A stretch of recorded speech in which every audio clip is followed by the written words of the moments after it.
Assalamu alaikum, everyone. I am back with another amazing podcast with the guest I have today. Her name is Mehak Subhan. Who Mehak is?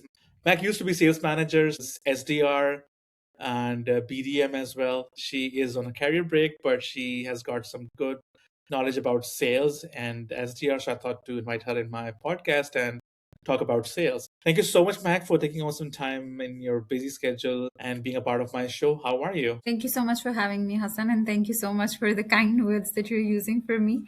I'm amazing. How are you? I am doing fantastic. How's your Ramadan going? Alhamdulillah, so far so good. I'm hoping the same So, goes for you. yeah, it's going good. Thank you. So, tell my audience, I introduce to my audience. Tell us more about who Mac is outside work. Outside work, there is a lot of stuff going on, especially considering that I have a baby who is a toddler now. He's 1 year and 4 months, mashallah. So I'm always after him. He wants to walk, run around, and everything. But other than that, whenever I get a chance, I watch a lot of Netflix. I am Hmm. learning about AI tools as well, considering that it was a break for me, a career break, because I became a new mother. But I still wanted to learn how the AI tools are working, considering ChatGPT was in and so many other tools were in. So all that stuff is amazing. But besides that, I like playing PlayStation. I am a fan of Taken and Gran Turismo, and I do My that as goodness, well. you I hit the love right it. nerve. I'm a Tekken player too.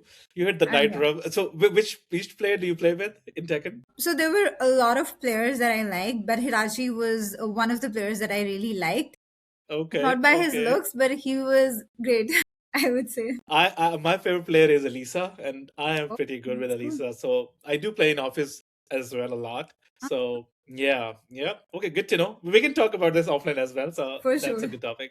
For sure. Okay, so you started your career in sales, and now then at the end, I think you were leading a team. So what was the hardest part of moving from salesperson from IC mindset to a managerial mindset?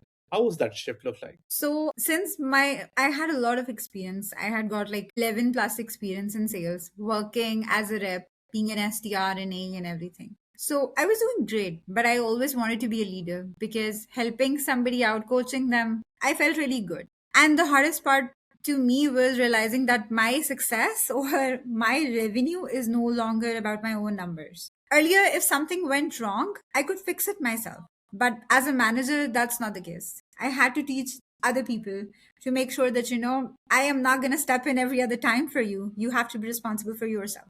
But of course, that takes a little bit of time for some people.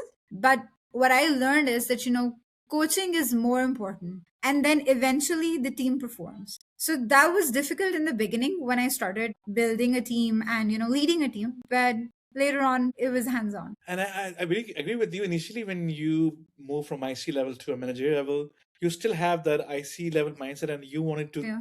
do things yourself instead of making the your people learn that. You try to do it yourself. So sometimes I think that's how we learn from our experiences and make sure that we are teaching them or coaching them rather than doing their stuff for Oh, themselves. yeah. So I totally agree with you on that. In terms of sales, it's a very difficult job in terms of you hear a lot of rejection, you hear a lot of pushback. So, how did you train yourself to stay confident, even you hear again and again, no, don't call me, I'm not interested and all? So not every call is going to be the same. That is something which is very important for anyone to learn. I do remember when I started working in sales as an SDR, and the first call I took, it was a DNC, and the customer started abusing me verbally. So it was way too much.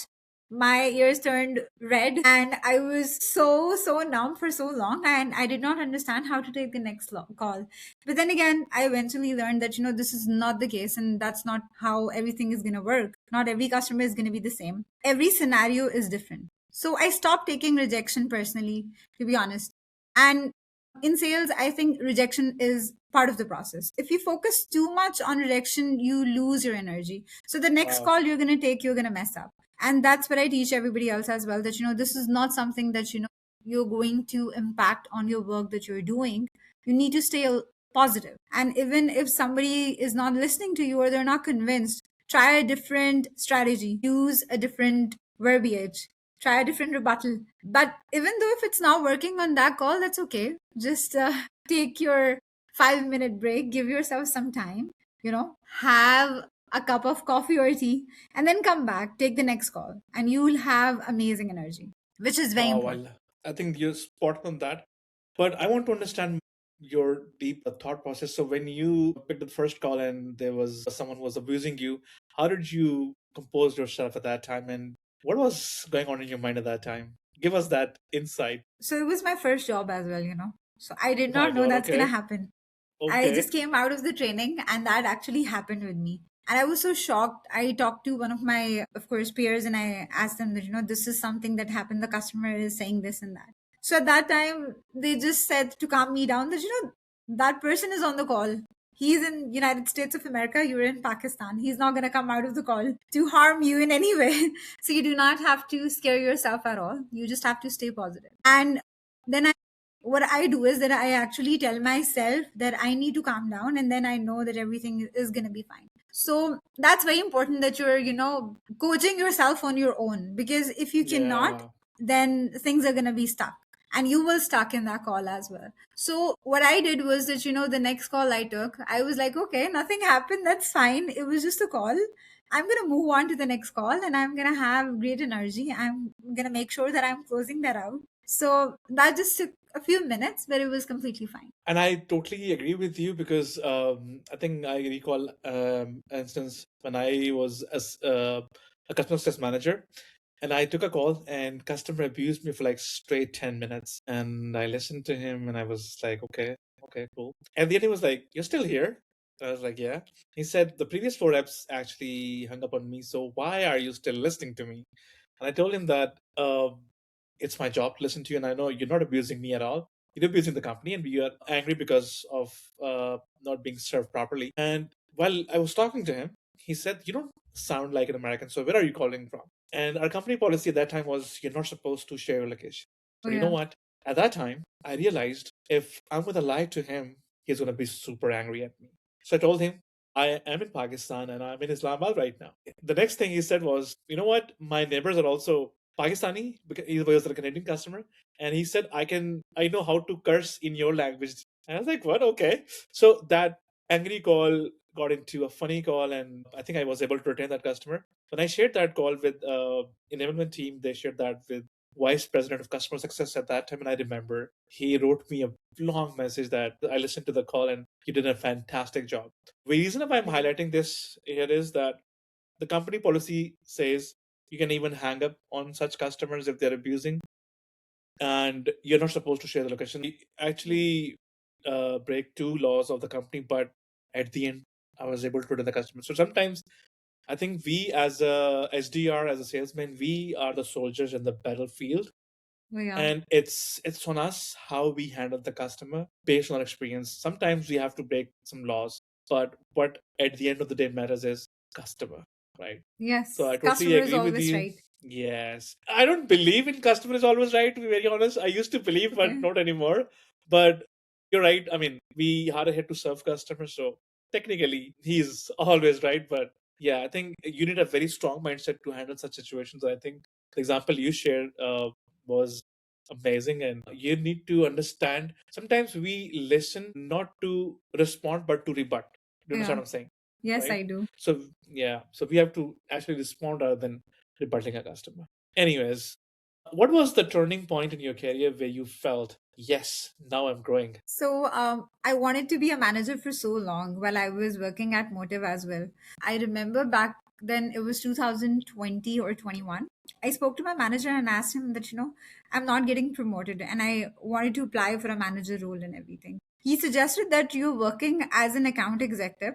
And at this point of time, you're just doing that job. You're not doing anything else. So you need to work outside of your JD as well. So I started to work on some projects. I started to work with some, of course, of my teammates, even if somebody needed help on reporting and everything else. Besides, what I did was that I started to take a responsibility in a way that I asked my manager that, if you hire someone new and that person comes to the team, I want them to shadow me. I want them to be trained by me. I mean, I know that enablement is going to do their job, but that's going to stay over there. There is a lot to Yeah. learn when they're on the floor, and it's completely different.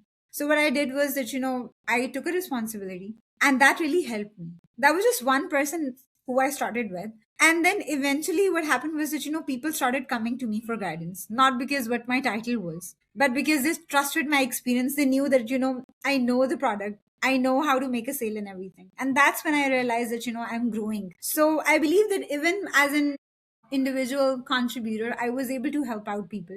And when that thing was going on for so long, that really helped me become a great manager. And I think, yeah, because as a manager, your main core job is to help people around you. And I think if you're doing that in the past, you're already doing that as well. So great. And since you talked about product knowledge, so right now in Motive, especially in Islamabad office and in Lahore, if you ask who is the product expert in Motive, it's me. I know the product inside out. So I'm a tech savvy person. I love tech, so I learn a lot, and that is why I even got promotions in Motive because of my knowledge That's of the great. product stuff. So yeah, product knowledge plays a vital role at the end of the day. Oh, I yes. like this You need to have conversation that on your going. fingertips. Yeah, yeah, of course. And I think it's not about learning the stuff on your fingertips. It's also about how you position yourself and how you position your product. It's also very Oh, important yeah. because sometimes we, instead of positioning the product, we feature dump the customer, right? Do you That's understand what? basically a basic mistake that everybody does, especially Yes. people who just come out of the training. They do it a lot. And that's when I Yeah. tell them as well that you need to create a value. You need to listen to them. You need to listen to their pain points so that you can resonate. You can let them Proving. know that what's important. Oh, yeah. So discovery questions are very, very important. So whenever I am trying to help somebody with a script or something, I make sure that they know what questions they're asking and how they can relate to the product that what we are offering. Correct. Correct. I think a lot of companies, also want to take your point of view on that too. A lot of companies do provide talk tracks, script, even in Motive, sometimes they do that. But I am against that culture. Why? Because Oh, yeah. that is how you are killing the creativity of the individuals. I always believe in whatever we humans have coming straight from our heart, other than script, has a different value on the listener. So if I'm That's reading true. from somewhere and I'm talking from my heart, the impact is going to be very, very different, I think. But still, I think initially to start with we can do that, but I think at the end of the day it's all about how innovative you are and how you present yourself and the product to your customers. That's true. And that's very natural when somebody talks out of their heart instead of just following a script over. Even when It I has a was passion, working yeah. at TRG. Yes, when I was working at TRG, I remember I worked for a project and they said that it was basically an insurance company where you help customers in the US, Okay.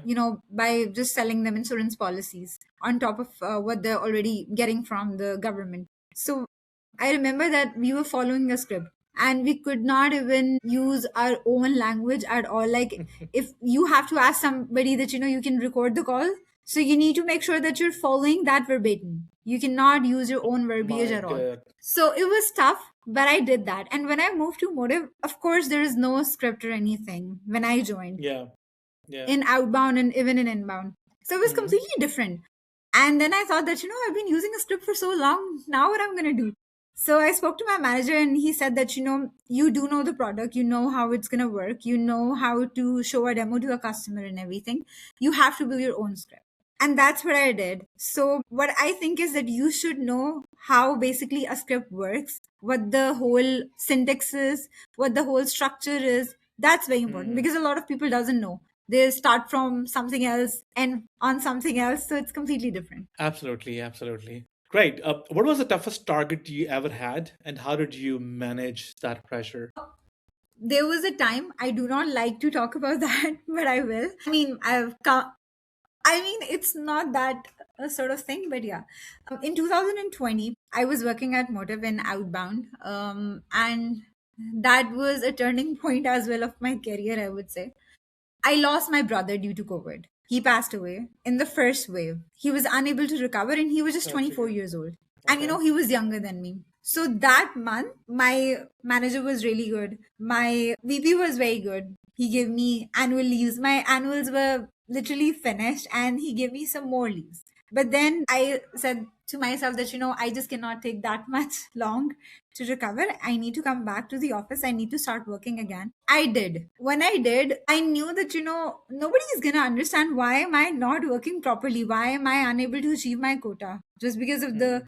problems that I'm facing. So I cannot do that. And I came back from it stronger than I thought. I was able to hit my target. So my target was $10,000 a quarter. I closed one deal that was worth $10,000. I remember that And how did you do in that? a month. So I was very motivated that, I'm going to work hard and I'm going to focus on that. I wanted to divert myself from all the sadness that I was feeling and everything because, of course, he was my only brother. Yeah, So I just stay focused and, I was really helping myself out in a way that, I was not thinking about anything else. I was just considering the numbers. That's what I'm going to do. That's all. But yeah, even though I was not even thinking about the final number, that what it's gonna be, but I knew that, if I'm working on something, I can make it happen. So I believe in the process going right, whatever the situation is. And if the process is right and you're on the track, so I think you can make it work.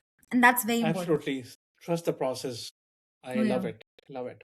Let's talk about leadership and management since you have that experience too. So, as a manager, how do you keep your team motivated when results are not coming? So I do not motivate through pressure. I am not that sort of person who likes to Okay, micromanage, and I never do it. And that's not the right thing to do, to be honest. I think you need to exactly. be firm. That's very important. You need to Yeah, be very transparent with your team, but at the same time, you need to keep them motivated. You need to let them know what the perks are, what the benefits are going to be. So I review calls, I show them examples. I let them know that, I even categorize them in A, B, and C players in my own list. And I make sure that I'm I helping get them it. out. Oh, yeah. So, what I think is that, I need to work closely with someone. That's very important. And people learn faster when they see an execution happening, not just Mhm. instructions, because there are a lot of managers that even I have been working with as well. They just let you know what you're going to do, and that's it. That's the end of story. They're not bothered by how a call is being going on, what mistake is happening, what is it that they need to improve. Not at all. Yeah, They will just yeah, let you know yeah. that your target is not being achieved and you're going to be on a performance improvement plan or a warning or Correct, something. So correct. that creates pressure. You're not helping them out. So I believe helping somebody out is very important. Again, coaching is important. Absolutely, coaching is very important, and I think that's your job as a manager to coach and to be an example in front of them. So I totally agree with you. Yeah. What mistake do most new managers make when they lead a team for the first time? So there are many, but I would say again, they do not coach. And what they do is that if an instruction is being given to them by their senior manager, what they do is they just let the team know straightforward that, you're going to do this and you're going to make sure that you're going to achieve your target. They're transparent, but they're not motivating their team. And that's not the right thing to do. I think that real coaching is showing, observing, and giving feedback constantly. And if you're not doing that, you're not helping your team at all.